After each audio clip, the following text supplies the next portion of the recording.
Parabrahmaya Vitmahi Shiva Tattvaya Dhimahi Tano Mohan Prachodayat. Om Parabrahmaya Vitmahi Shiva Tattvaya Dhimahi Tano Mohan Prachodayat. Om Parabrahmaya Vitmahi Shiva Tattvaya Dhimahi Tano Mohan Prachodayat. Om Gam Ganeshaya Namah. Om Trayambakam Yajamahi Sugandhim Pushtivardhanam Urvarukamiva Bandanan Mrityormukshiyamamritat. Om Trayambakam Yajamahi Sugandhim Pushtivardhanam Urvarukamiva Bandanan Mrityormukshiyamamritat. Om Trayambakam Yajamahi Sugandhim Pushtivardhanam Urvarukamiva Bandanan Mrityormukshiyamamritat. Om Haurim Bagla Mukhi Hum Fat Swaha. Om Haurim Bagla Mukhi Hum Fat Swaha. Om Haurim Bagla Mukhi Hum Fat Swaha. Om Shri Gurudeva Datta. Om Shri Gurudeva Datta. Om Shri Gurudeva Datta. Om Namah Shivaya. Om Namah Shivaya. Om Namah Shivaya. Om Para Brahmani Namah. Om Para Brahmani Namah. Om Para Brahmani Namah. Om Para Brahmaya Vitmahi Shiva Tattvaya Dhimahi Tano Mohan Prachodayat. Om Shri Shirdi Sai Nathaya Namah. Om Shri Shirdi Sai Nathaya Namah. Om Shri Shirdi Sai Nathaya Namah. Jai Mohanji. Namaste. Vanakkam. My name is Nazima and I'm from the Mohanji Datta Tapovan Ashram in Durban. And today I will be reading chapters 48 and 49 of the Sai Sat Charitra. Thank you. Chapter 48. Warding off devotees' calamities. The story of Shevade and Sapatnekar. At the commencement of this chapter, someone asked Hemad Pant whether Sai Baba was a guru or Satguru. In order to answer the question, Hemad Pant describes the signs or marks of a Satguru as follows. Signs of a Satguru. He who teaches us Ved and Vedanta or the 6 Shastras. He who controls the breath or brands his body with mudras, the metallic marks of Vishnu's weapons, or gives pleasing discourses regarding Brahma, he who gives mantras to the disciples and orders them to chant the same a certain number of times, but does not assure them any result in a definite time. He who by his lengthy gross knowledge explains beautifully the ultimate principle, but has himself got no experience or self-realization, is not a Satguru. He who by his discourse creates in us a distaste for the enjoyments of this world and the next and gives us a taste of self-realization, he is well versed in both the theoretical and practical knowledge of self-realization, deserve to be called a Satguru. How can he, who himself devoid of self-realization, give it to the disciples? A Satguru does not ever in his dream expect any service or profit from his disciples, or in contrary, he wishes to serve them. He does not think that he is great and the disciples small. Not only he loves him as his son, but regards him as equal to himself or as Brahma. The main characteristic of a Sadguru is that he is the abode of peace. He is never restless nor ruffled. He has no pride of his learning. The poor and the rich, the small and the great are the same to him. Hemad Pant thinks that on account of the store or accumulation of merits in his past births, he had the good fortune of meeting and being blessed by such a Sadguru as Sai Baba. Even in full youth, he hoarded nothing except chilim perhaps. He had no family, no friend, no home, nor any support. Since he was 18, his control of mind was perfect and extraordinary. He lived fearlessly in secluded places and always abided in his self. On seeing the pure attachment of his devotees, he always acted in their interest, and hence he was in a way dependent on them. What experience he gave to his devotees while he was living in flesh are felt even today. After his Mahasamadhi, by those who attach themselves to him, what the devotees have to do is this: they have to trim their heart lamp of faith and devotion and burn it to wicks of love. And when this is done, the flame of knowledge, self-realization, will be lit up and shine bright. Mere knowledge without love is dry. Nobody wants such knowledge. Without love, there is no contentment. So we should have unbroken and unbounded love. How can we praise love? Everything is insignificant before it. Without love, our reading, hearing, and the study are of no available. In the wake of love come devotion, dispassion, peace, and liberation with all their treasures. We do not get love for anything unless we feel earnestly about it.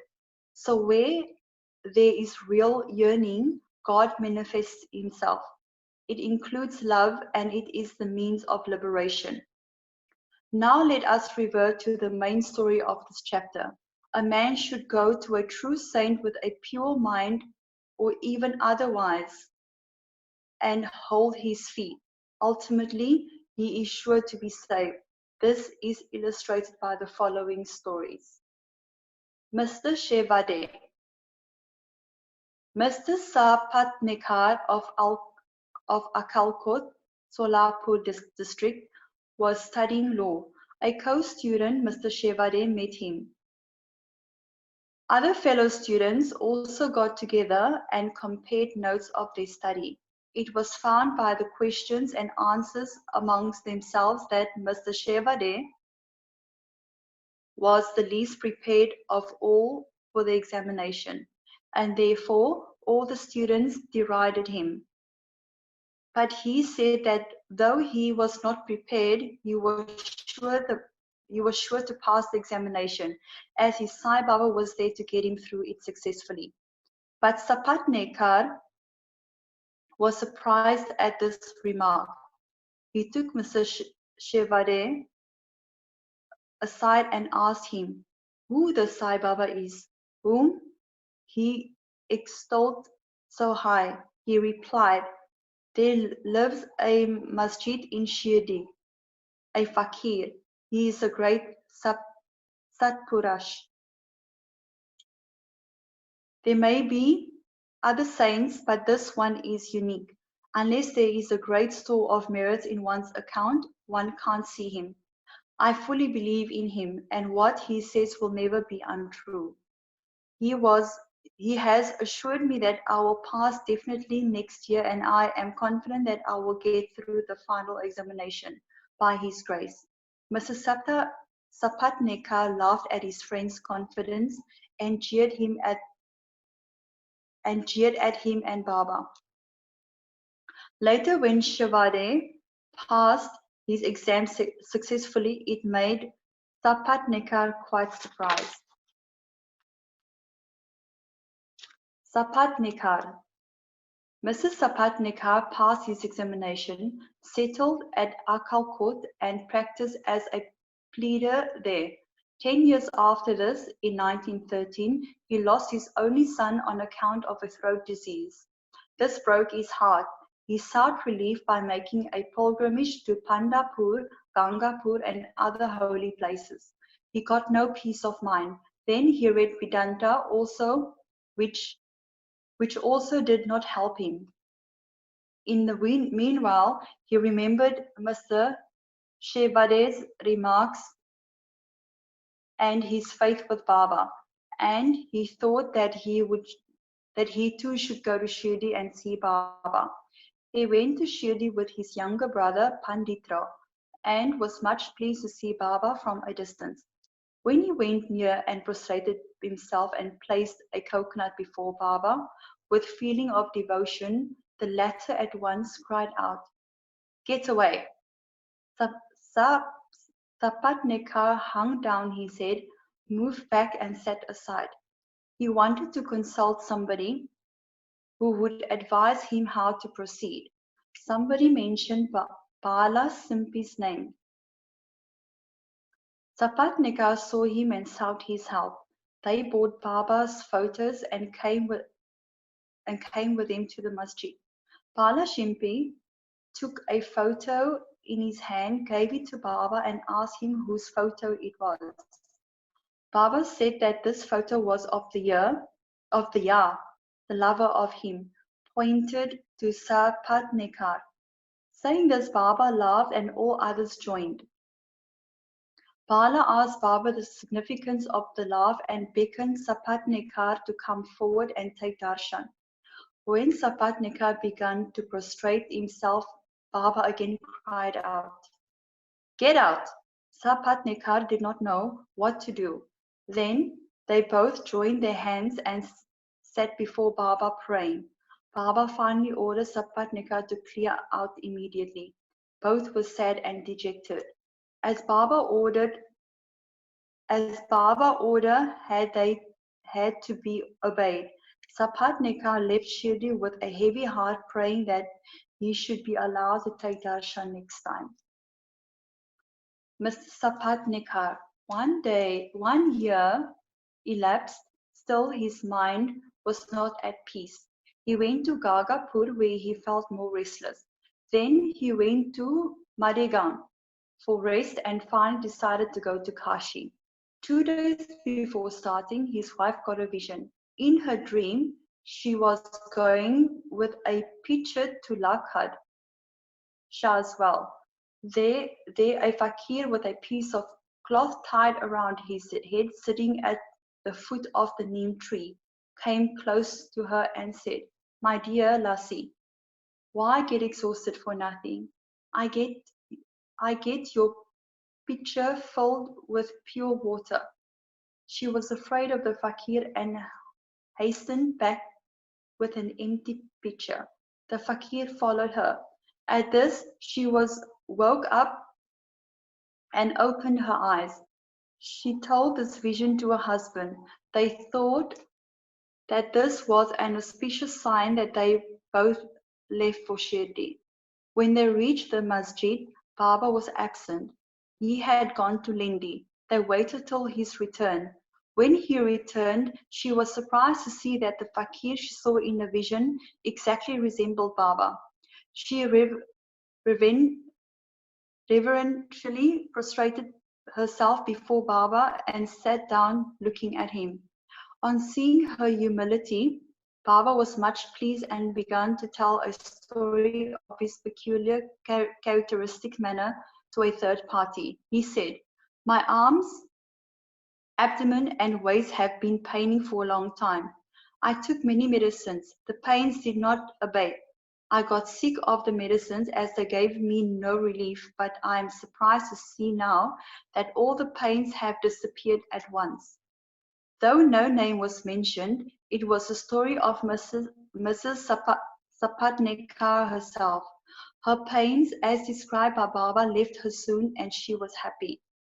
Then Mr. Sapatnekar went ahead to take darshan. He was again welcome with the former "Get out."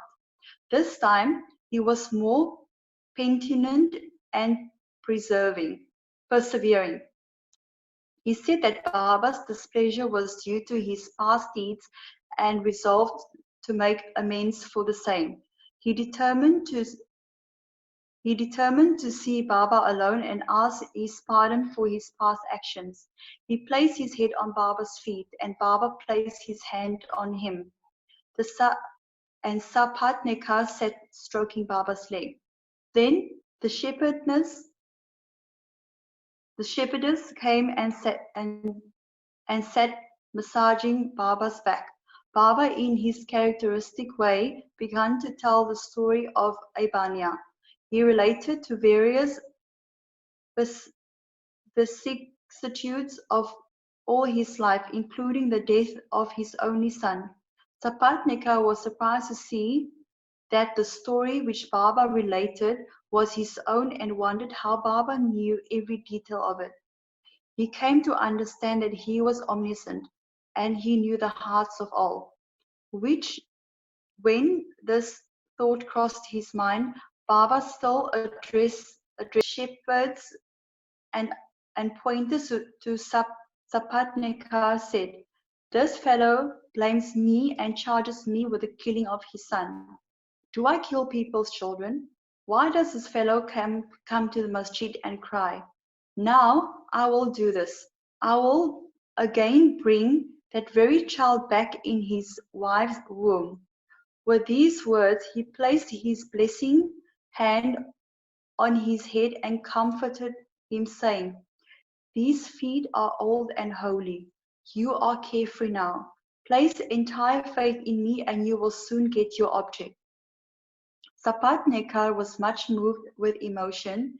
He bathed Baba's feet with his tears and then returned to his residence.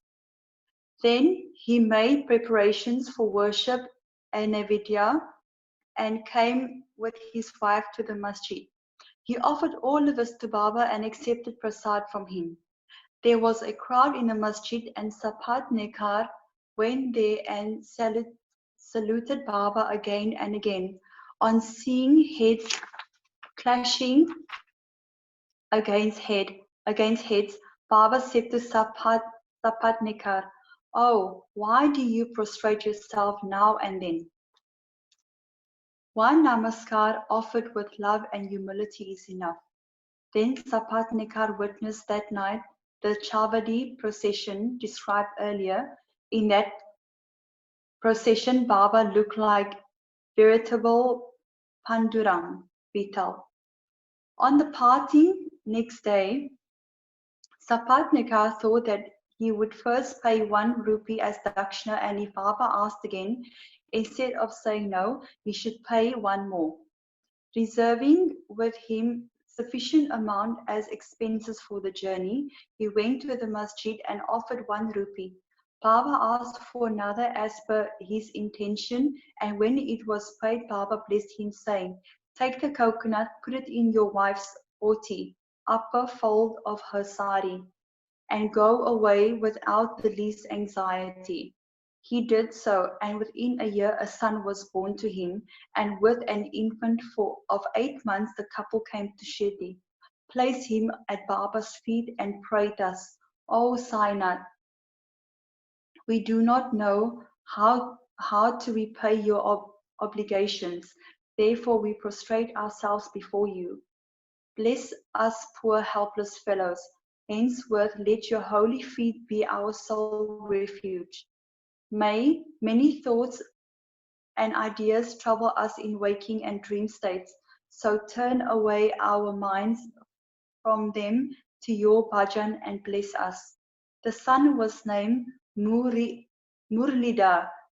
2 others, Bhaskar and Dinkar, were born afterwards. The Sapatnekar couple thus realized that Baba's words were never untrue and unfulfilled. Bow to Sri Sai, peace be to all. Chapter 49. The stories of Hari Kanoba, Somadev, Swami Nana Sahib Chandoka. Preliminary. When even the Vedas and the Puranas cannot sufficiently praise or describe Brahma or Sadguru, then how can we, ignorant, describe our Sadguru Sri Sai Baba? We think that it is better for us to keep quiet in this matter. In reality, the observance of the vow of silence is the best way of praising the Sadguru. But the divine qualities of Sai Baba makes us forget our vow of silence and inspire us to open our mouth. Tasteful dishes lose their taste if there is no company of friends and relatives to partake the dishes with us. But when they join us, the dishes acquire additional flavor.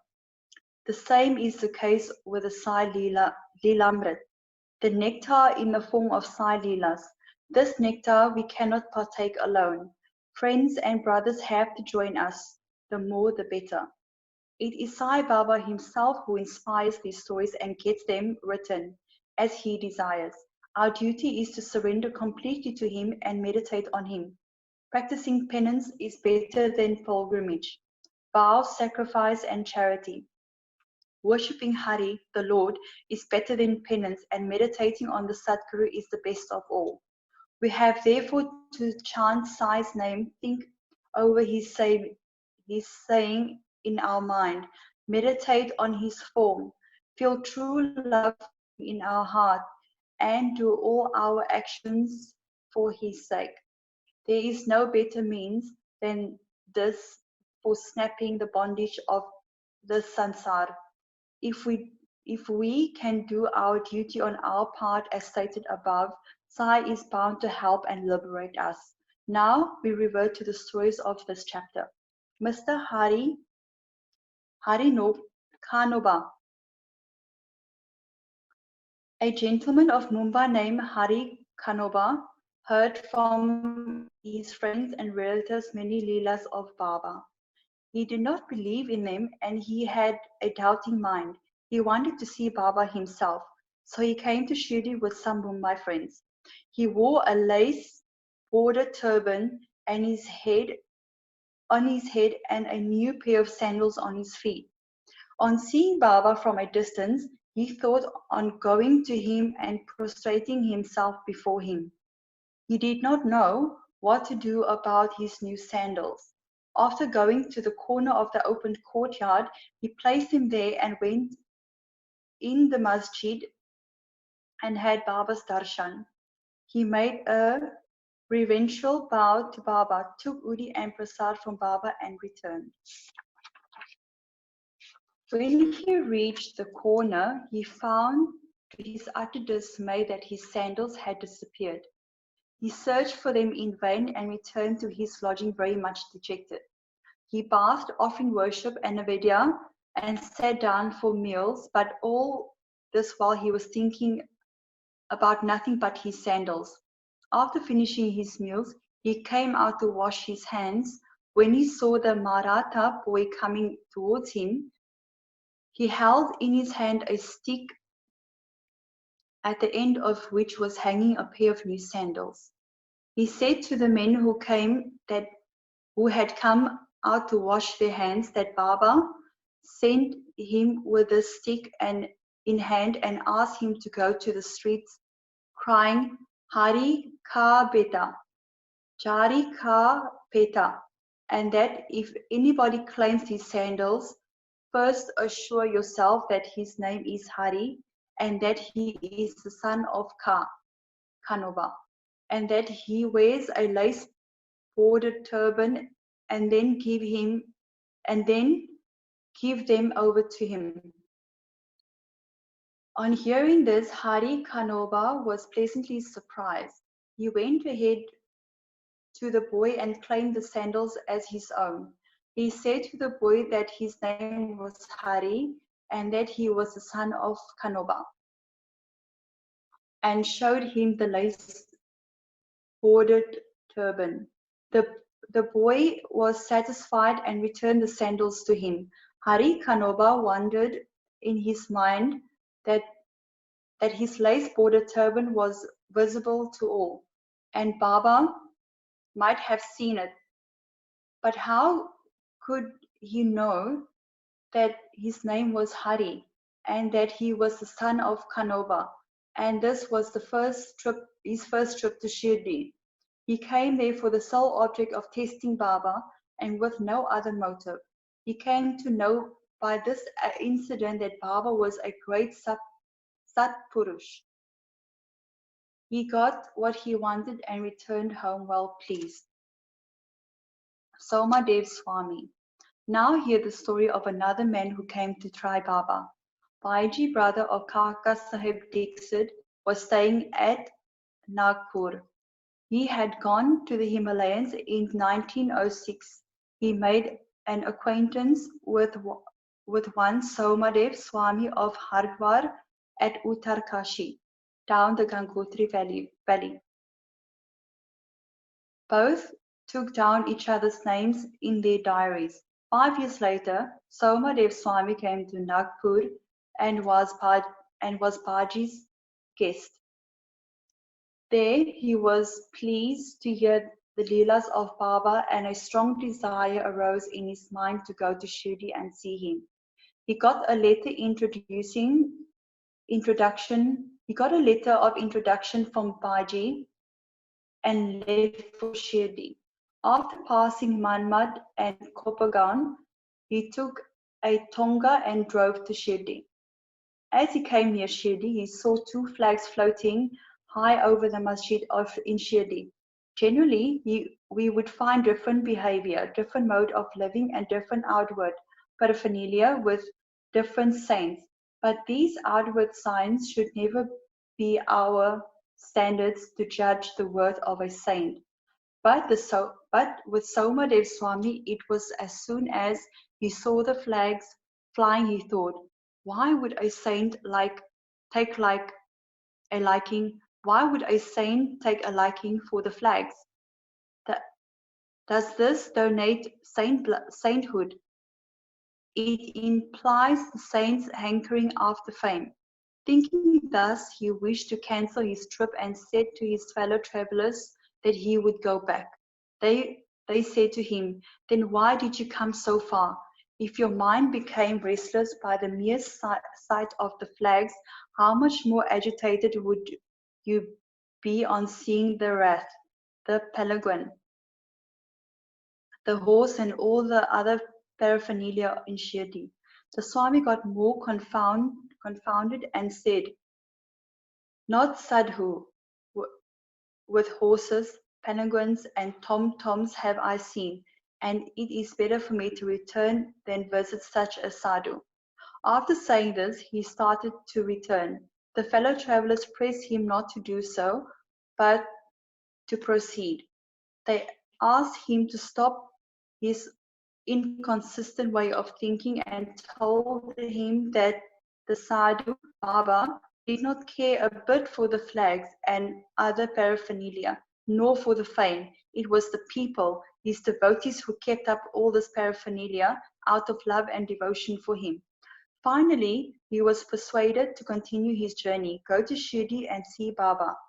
When he went and saw Baba from the courtyard, he melted inside.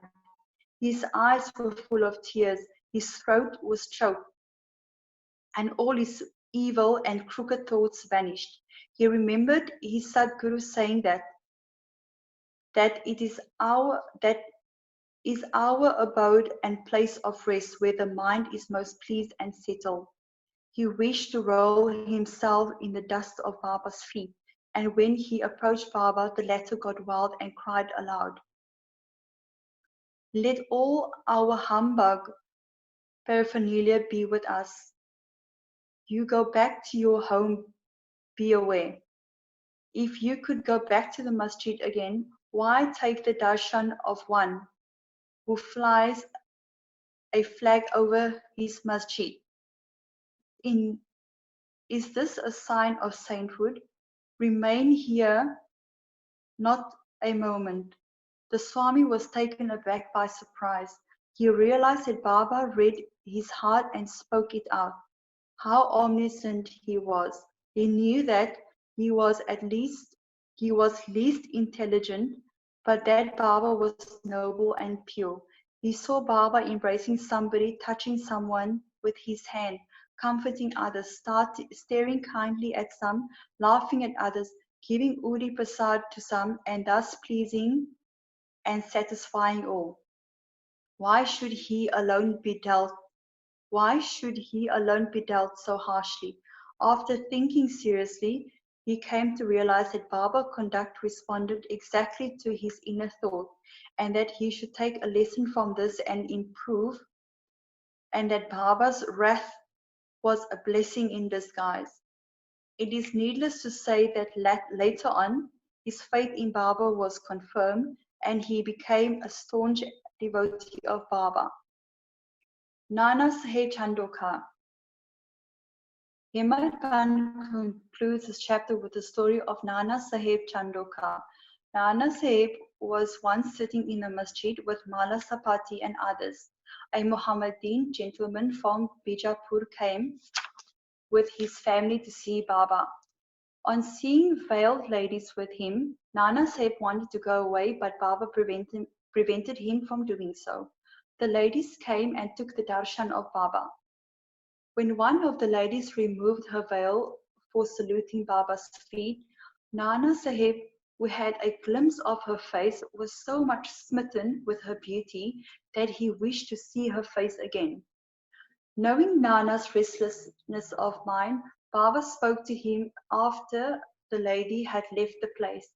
Nana, why are you getting agitated in vain? Let the senses do their allotted work or duty. We should not meddle with their work. God had created this beautiful world, and it is our duty to appreciate its beauty. The mind will get steady and calm slowly and gradually. When the front door is open, why go by the back one? When the heart is pure, there's no difficulty whatsoever. Why should one be afraid of anyone? If there be no evil thought in us? The eyes may do their work. Why should you feel shy and tottering?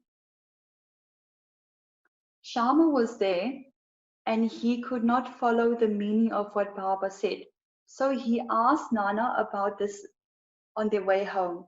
Nana told him about his restlessness at the sight of a beautiful lady, how Baba knew it and advised him about it. Nana explained Baba's meaning as follows: that our mind is fickle by nature. It should not be allowed to get wild. The senses may get restless. The body, however, should be held in check and not allowed to be impatient. Senses run after objects of desire, but we should not follow them and crave for them. By slow and gradual practice, restlessness can be conquered. We should not be swayed by the senses, though we cannot be completely controlled. Though they cannot be completely controlled, we could curb them rightly and properly, according to the need of the occasion. Beauty is a subject of sight.